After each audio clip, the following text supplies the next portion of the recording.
The debunking community, an ever-increasing group of people who contribute to many beliefs, are largely not actually trying to disprove the existence of the paranormal.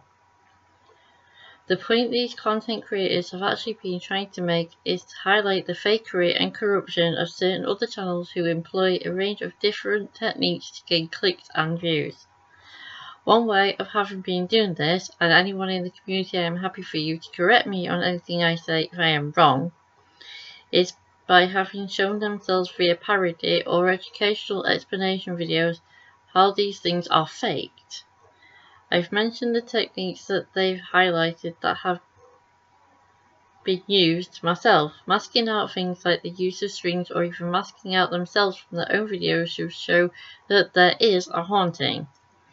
Whilst I already have videos up on my channel that spotlight a number of these debunking community content creators, there are more that I have also watched the videos of as well that I hadn't originally included in those videos too, so I'd like to now include more of those people as well.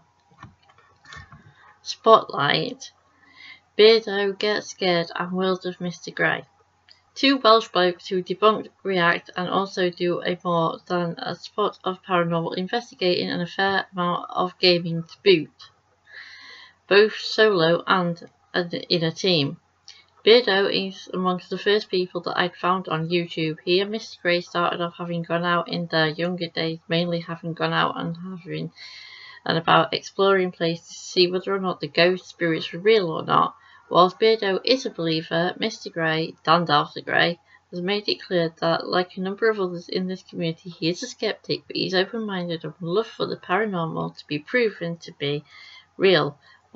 What they would do if the paranormal was proven to exist once and for all, I don't think even they know, as that would be a truly amazing thing that also ends up putting paid for the need to go on debunking and exploring. They would still be able to continue with other sorts of content though.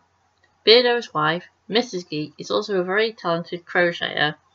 Recently she showed off a turtle she had made, and she's also made both standard and multicoloured balls named Billy Bullshit. True for Demons podcast, Fantastic Publishing, and Florio's Phantom Files. These three ladies, Stevie, Sarah, and Florio, two of them based in America or Canada and one right here in the UK, are deep divers into the fakery perpetrated by the now past Ed and Lorraine Warren and those associated with them and their investigations, debunking Annabelle, the real one, not the movie one, and the association she has with possessions and curses. Now, all four of us, myself included, are more than aware that there are those who are never going to believe that there is no way that doll and other items in the occult museum are not cursed, possessed, no matter how much proof they unearth. Florio, Sarah, and Stevie have all done more than just deep dive Nespa.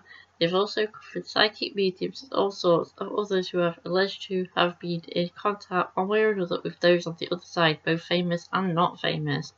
Also, I know for a fact that Stevie and Sarah are also talented artists as well. Stevie has even made her own handmade Zena cards, and Sarah has a second channel called the Uncanny Academy where her artwork goes. And Florio is very knowledgeable when it comes to, I believe, things to do with paganism and other traditional practices. The live streams are a lot of fun with a myriad of different topics discussed by everyone, including in the community, including and most definitely not excluding white chocolate and cold pizza. Kenny Biddle, Entity 7 Paranormal Joe Vitale, Crow of Judas, and J. Cart Arts. From proving that the technology doesn't work like these big overreacting channels say they believe with science, to getting out there and investigating, at least 3 of these 4 fellas do things that I can really get invested in. Though I've mostly watched Crow of Judas' lives more than his actual videos, I know he too has, just like The Shape, helped to show those channels up for their fake ways. Aside from Crow, I know that at least 3 of these guys have been out and explored many of the alleged haunted locations, from the actual Conjuring House to the Monroe House and many other places, and without a single one of them putting their faith in devices and silly methods that don't work like they are alleged to do. Crow of Judas may seem to me to have been the exception when it comes to that. Our masked hot dog with mayo love unfriend sure does keep me entertained, even if he goes live at what is the most ridiculous times for us UK-based children of Crow.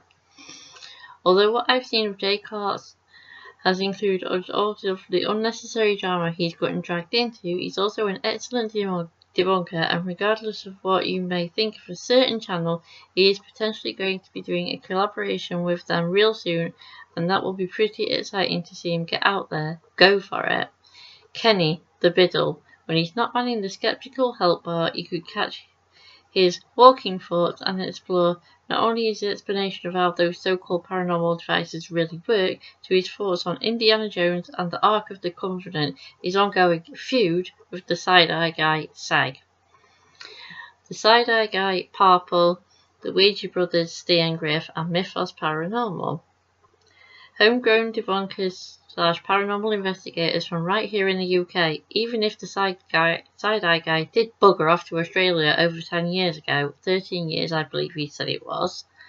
All these guys have gone out and shown those fakers how real paranormal investigations are done. It might not be exciting, but at least it's real.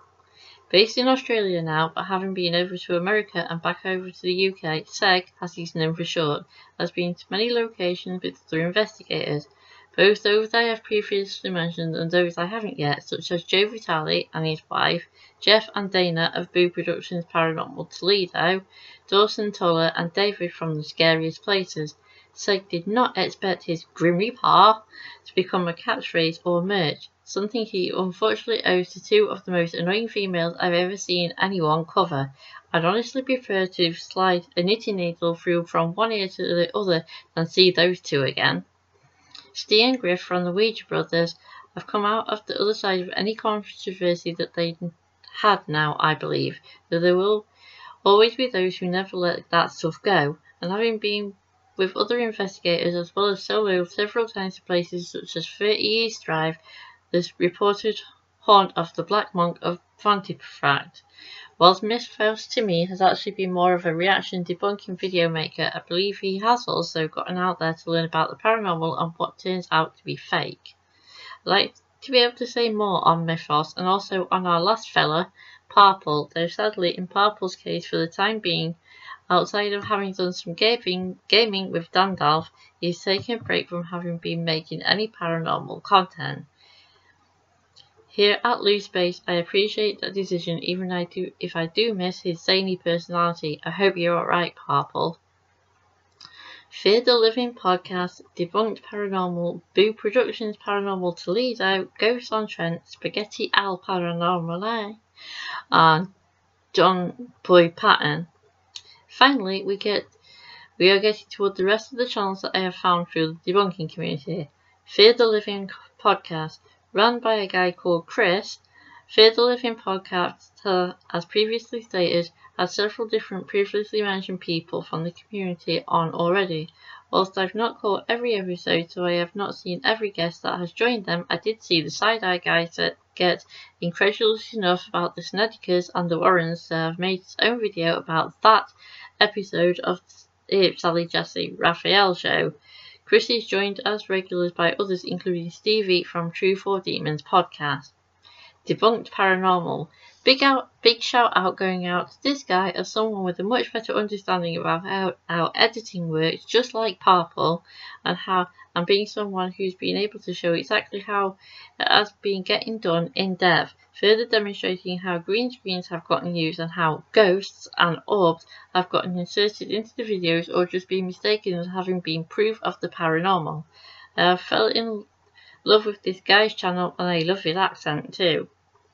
Boo Productions Paranormal Toledo. Join Jeff and Dana, included on both members only and regular live streams, predominantly on a Monday, and also their two adorable dogs. Also join Jeff and possibly Dana too, as they go out investigating, including with people like the Side-Eye Guy and Dawson Toller to places like Brushy Mountain Penitentiary. Listen as they tell their funny stories about Post, Easy Cheese, Dawson and Seg, and other amusing anecdotes from their investigations and time they go away. Goes on Trent. Follow these guys from the most recent investigation of the lady in the bay window in Sheffield to many other places. Another channel that is shouted out by the man himself, Beardo Gets Scared. This is definitely one that I'd neglected to have included myself previously, and I knew I had to rectify that as soon as possible. Spaghetti alle Paranormale. Spaghetti is an amazingly talented member of the paranormal debunking community. His content is largely different to what most members of the community have uploaded.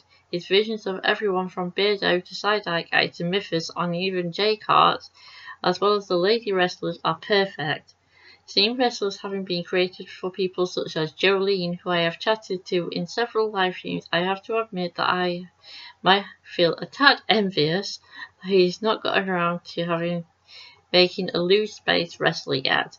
I can imagine with how many of us want our own wrestlers, he's not got down that list yet. And finally, John Boy Patton out and about.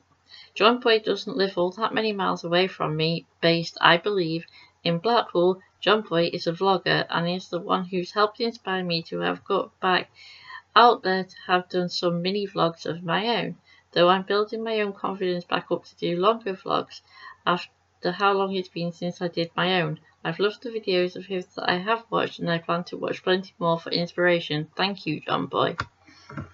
Thank you everybody for watching this much longer video. As it stands currently, it's over 11 minutes long, the longest one that I've done. Please, if you haven't already, hit the subscribe button. Also, make sure to click on that like button, share my videos around social media such as X/Twitter, Facebook, Instagram, and anywhere else that you can think of to post them. Don't forget also to comment in the comment section down below, and I will see you in the next video. Bye for now.